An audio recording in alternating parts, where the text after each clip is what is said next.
نے اس کو یہ سمجھا کہ اگر جتنا ہم مغربی لوگوں کی طرح لگیں گے تو اتنا ہی ہم ماڈریٹ لگیں گے.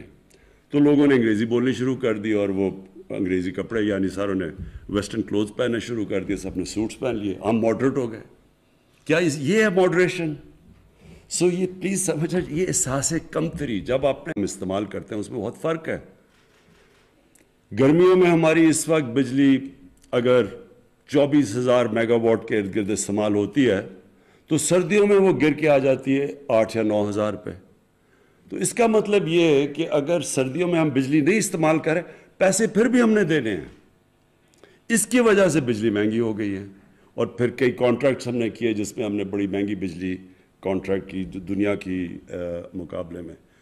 تو یہ اس لیے ہوا کہ یہ ساری شارٹ ٹرمزم کے اوپر, اس میں کرپشن بھی تھی, شارٹ ٹرم سوچ تھی کہ ہم صرف اگلے الیکشن کا سوچیں اور پھر اس کے بیسس پہ الیکشن جیت کے تو پھر آگے چلیں. یہ جو ڈیمز ہم نے 50 سال کے بعد فیصلہ کیا 2 بڑے ڈیمز بنانے میں, جس میں ممن ڈیم پرابلی جلدی بھی بن جائے گا اور اس کا بہت بڑا امپیکٹ پڑے گا پشاور کے اوپر اور پانی واٹر سپلائی کے اوپر. پانی کے آگے ہمیں جو پرابلمز ہوں گے اور بجلی بھی بن جائے گی. یہ 50 سال کے بعد 2 ڈیمز بڑے بن رہے ہیں. اس سے پہلے ہمارے پاس تھے تربیلا اور منگلا, ہماری زندگی میں وہ بنے تھے, اور اس کے بعد کوئی ڈیمز نہیں بنے. حالانکہ پاکستان کا جو ہائیڈرو الیکٹریسٹی کا پوٹینشیل ہے وہ ہم سمجھتے ہیں تقریباً 50,000 میگا واٹ, 70,000 میگا واٹ کا پوٹینشیل تھا, جو کہ اگر ہم ٹائم ٹو ٹائم ڈیمز بناتے رہتے تو آج ہم اس سچویشن میں نہ ہوتے کہ ہماری جو انڈسٹری ہے اگر ہم اس کو سبسڈائز نہ کریں تو وہ مقابلہ ہی نہیں کر سکتی ہندوستان اور بنگلہ دیش کی انڈسٹری کا, کیونکہ وہاں کے بجلی کے ریٹس ہمارے سے کم ہیں. مجھے دوسری چیز اس کی, یہ جو 2 ہم بڑے پروجیکٹس کر رہے ہیں, اس کی کلین انرجی, ہائیڈرو الیکٹریسٹی صاف انرجی ہے جو کہ آج کل کلائمیٹ چینج کے اندر بہت میٹر کرتی ہے. اور ہم پاکستان, سب کو پتہ ہے کہ ہم بڑے ونریبل ہیں کلائمیٹ چینج. پاکستان کوئی دنیا کے 8 یا 9 نمبر پہ پاکستان کا ہے جو کہ سب سے زیادہ ونریبل ہیں کلائمیٹ چینج پہ. تو ایک تو ہمارے لیے یہ بڑا امپورٹنٹ تھا کہ ہم کلین انرجی لے کے آئیں. دوسری چیز واٹر ریزروائر, جو کہ پانی بہت بڑا ایشو ہے. پاکستان ایک وہ ملک ہے جدھر آگے پانی کے ہمیں بڑے مسئلے مسائل آئیں گے, تو اس کی واٹر کی کنزرویشن اور ریزروائرز بنانا وہ ہماری بہت بڑی ضرورت تھی. تو دوسرا یہ کہ ہم پانی کو بھی پریزرو کر لیں گے اور پھر اس کا امپیکٹ ایگریکلچر کے اوپر پڑے گا. تو میں اس لیے اس کے اوپر سٹریس کرنا چاہتا ہوں کہ یہ صرف اور صرف شارٹ ٹرم سوچ کی وجہ سے ہم نے وہ کام نہیں کیے, وہ پروجیکٹس نہیں بنائے جو کہ پاکستان کو, اگر 60s میں ہم بڑی تیزی سے آگے بڑھ رہے تھے تو ہمارے پاس سب سے سستی بجلی تھی اور اس سستی بجلی سے ہماری انڈسٹری چل رہی تھی اور بڑی دیر تک ہم اس ملک کو بڑا فائدہ ہوا سستی بجلی سے. لیکن جب 90s میں آ کے یہ جو تباہی مچی اور پھر یہ جو ڈیکیڈ آف ڈارکنس ہے, یہ جو 2008 سے 2018 تک, جس کے اندر سارے ادارے تباہ ہوئے اور سارا جو پاکستان کے قرضے بڑھے اور جو آج ہم سب کچھ ہمارے اوپر بوجھ پڑا ہوا ہے وہ پچھلے 10 سال کی قرضوں کا پڑا ہوا, سود دینا پڑتا ہے. میں صرف ایک لوگوں کے سامنے رکھ دوں کیونکہ ہمیں بار بار میں سنتا ہوں جی کہ آپ نے بڑے قرضے بڑھا دیے پاکستان کے, ہمارے جو مخالف کہتے ہیں. تو سب کے انٹرسٹ کے لیے یہ میں صرف اس لیے فگر لانا چاہتا ہوں کہ آپ کو سب کو پتہ چلے کہ ایگزیکٹ پوزیشن کیا ہے. ہماری جو گورنمنٹ آئی تھی تو جو پاکستان کی لائبلٹیز تھی وہ 30,000 ارب تھی اور جو پاکستان کے اوپر قرضے چڑھے ہوئے تھے وہ 25,000 ارب تھے. تو جب سے ہماری گورنمنٹ آئی ہے 2.5 سال میں وہ 25,000 ارب سے قرضے گئے 36,000 ارب پہ. 11,000 ارب کے قرضے ہمارے دور میں بڑھے ہیں. لیکن اس کی بریک ڈاؤن آپ سب کو دے دوں, 11,000 میں سے جو 6,000 ارب روپے کے ہمیں قرضے لینے پڑے وہ کون سے, وہ پرانے لیے ہوئے قرضوں کے اوپر سود دینے کے لیے. تو 6,000 ارب تو چلا گیا جو پچھلی گورنمنٹ سے قرضے لیے تھے ان کے اوپر سود دینے کے لیے.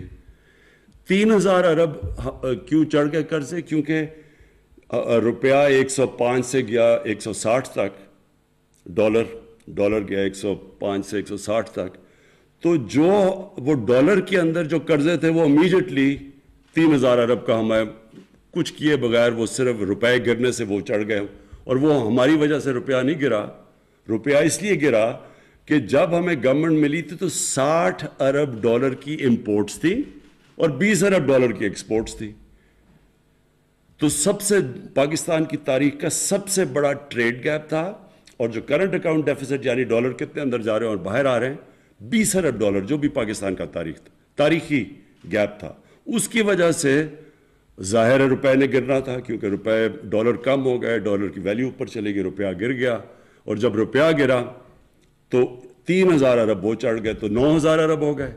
2,000 ارب جو تھے اس میں سے 800 ارب روپیہ یہ جو کووڈ آیا، کووڈ کی وجہ سے ہماری کلیکشن کم ہو گئی، وہ 800 ارب روپے جو ٹیکس کلیکشن کم ہوئی ادھر چلے گئے، اور باقی جو ہم نے پھر پیکج دیا ریلیف کا کووڈ کے لیے، جو ہم نے لوگوں کے لیے احساس میں پیسے بانٹے، تو وہ ہمیں وہ باقی رہا۔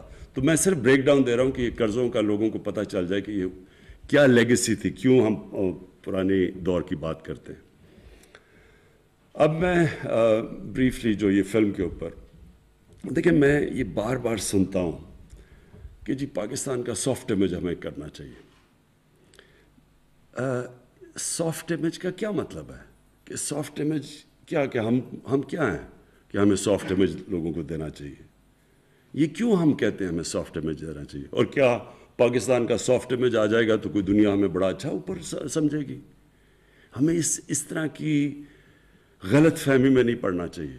یہ احساس کمتری ہے۔ جب ایک قوم کے اندر کانفیڈنس چلا جاتا ہے تو وہ لوگوں کو خوش کرنے کی کوشش کرتے ہیں۔ ہمیں کبھی سوچنا نہیں چاہیے کہ ہم کچھ کریں گے۔ اگر مغرب چاہتی ہے کہ جی جو پچھلے جنرل مشرف کے دور میں جی انلائٹنڈ ماڈریشن، یہ ہم نے زندگی میں پہلی دفعہ لفظ سنا تھا، انلائٹنڈ ماڈریشن۔ کسی کو نہیں پتا کیا ہے انلائٹنڈ ماڈریشن۔ ساروں نے، زیادہ تر لوگوں نے اس کو یہ سمجھا کہ اگر جتنا ہم مغربی لوگوں کی طرح لگیں گے تو اتنا ہی ہم ماڈریٹ لگیں گے۔ تو لوگوں نے انگریزی بولنی شروع کر دی، اور وہ انگریزی کپڑے یعنی ساروں نے ویسٹرن کلوتھ پہننا شروع کر دیے، سب نے سوٹس پہن لیے، ہم ماڈریٹ ہو گئے۔ کیا یہ ہے ماڈریشن؟ سو یہ پلیز سمجھیں، یہ احساس کمتری، جب آپ نے کانفیڈنس چلا جاتا ہے تب ایک قوم ایسی حرکتیں کرتی ہے۔ ہمیں صرف ایک امیج پروموٹ کرنا ہے، ایک خوددار قوم جو اپنے پیر پہ کھڑی ہے، جس میں اپنے اندر کانفیڈنس ہے، جو بلیو کرتی ہے، اپنے فیوچر کے اندر بلیو کرتی ہے، وہ کسی کے اوپر ریلائی نہیں کرتی، کسی سے قرض یا بھیک نہیں مانگتی، تب دنیا عزت کرتی ہے۔ آپ ایک چیز یاد رکھ لیں کہ عزت تو اس انسان کی ہوتی ہے جو خوددار ہوتا ہے۔ آپ ایکسپیریمنٹ کر لیں، غریب سے غریب آدمی ہوگا جس میں غیرت اور خودداری ہوگی، آپ اس کی عزت کریں گے۔ امیر سے امیر آدمی بھی جھکا ہوا ہوگا، کوئی دنیا میں اس کی عزت نہیں کرتا۔ تو ہمیں جو جس طرف جانا ہے، ایک خوددار پاکستان کی طرف جانا ہے، اور پھر جو بڑی سوچ رکھنے والا ملک ہو۔ دیکھیں، قومیں وہ بڑھتی ہیں جو بڑی سوچ رکھتی ہیں۔ انسان وہ بڑا ہوتا ہے جس کی سوچ بڑی ہوتی ہے۔ جو سوچتا ہی تھوڑا سا ہے، چھوٹی اس کی ڈریمز ہی تھوڑی سی ہیں، تو وہ کبھی بڑا انسان نہیں بنتا۔ کبھی اگر مثلا میں نے کرکٹر بننا ہے، تو اگر میری ڈریم ہے کلب کرکٹر ہی بننے کی ہے تو میں وہی بنوں گا۔ جتنی میری ڈریم بڑی ہوگی اتنی میری ایسپریشنز ہوں گی، اتنے اوپر جاؤں گا۔ تو قوم کو یہ نہیں سوچنا چاہیے کہ ہم دنیا کو خوش کرتے پھریں، جی سافٹ امیج بتائیں، جی ہم بھی بڑے۔ یہ ایسی پہلے ہم نے غلطی کی، کسی کی جنگ میں ہم نے شرکت کی، ہماری وہ جنگ ہی نہیں تھی، ہمیں اس پہ کبھی جانا ہی نہیں چاہیے تھا۔ پاکستان کا کیا تعلق تھا 9/11 کے ساتھ؟ ہم ان کی وجہ سے ان کو پریشر میں آ کے تو ہم ان کی جنگ میں شرکت کر گئے۔ جنگ میں شرکت کر کے کیا ہوا؟ پہلے ہم نے 80s کے اندر ان کی جنگ میں شرکت کر کے جہاد کو گلوریفائی کر دیا۔ مجاہدین وہ لوگ تھے جو کہ ہیروز تھے۔ رونلڈ ریگن نے مجاہدین کو کہا کہ وہ بڑے، ان کی امریکہ میں بلا کے خراج تحسین پیش کی ان کو۔ پھر جب 9/11 کے بعد آئے تو انہی لوگوں کو ہم نے ٹیررسٹ کہہ کے ان کے پیچھے، ان کے کہنے پہ ان کے پیچھے چلے گئے۔ تو ملک کو تو بہت ایک بھاری اس کا نقصان اٹھانا پڑنا تھا. تو ہم یہ نہ کہیں کہ ہم کیونکہ وہ ہمیں وہ دہشت گرد کہنا شروع ہو گئے تو ہم اپنا سافٹ امیج کریں. ہمیں کبھی بھی جب بھی آپ کسی کے پریشر میں آ کے غلط ایک کسی اور کی جنگ میں شرکت کرتے ہیں اور پھر اپنے ملک کو نقصان پہنچاتے ہیں تو اس کا یہ ہو ہی نہیں سکتا کہ آپ سفر نہ کریں. کسی سے بھی آپ کسی کی جنگ میں شرکت کریں گے ان سے کوئی بینیفٹس لے کے اس کا نقصان ہوگا. وہ کہتے ہیں انگریزی میں ہے کہ دیر از نو فری لنچ. جو بھی آپ سمجھتے ہیں کہ ہمیں ایڈ ملے گی یا کچھ اس کے پھر بڑے نقصانات اٹھانے پڑتے ہیں. تو ہم نے اپنے ماضی سے کیا سیکھا؟ ہم نے اپنے ملک کو مضبوط کرنا ہے, اپنے ملک کو پیر پہ کھڑا کرنا ہے. ہم نے اپنے قوم کو تیار کرنا ہے کہ ہمیں ٹیکس جب تک نہیں دیں گے تو ملک اپنے لوگوں کو پڑھا نہیں سکے گا, اپنے علاج نہیں کروا سکے گا, اپنی انفراسٹرکچر نہیں ٹھیک کر سکے گا. تو قوم نے ٹیکس دینے ہیں. کسی کے اوپر ہاتھ نہ پھیلائیں کسی کے سامنے.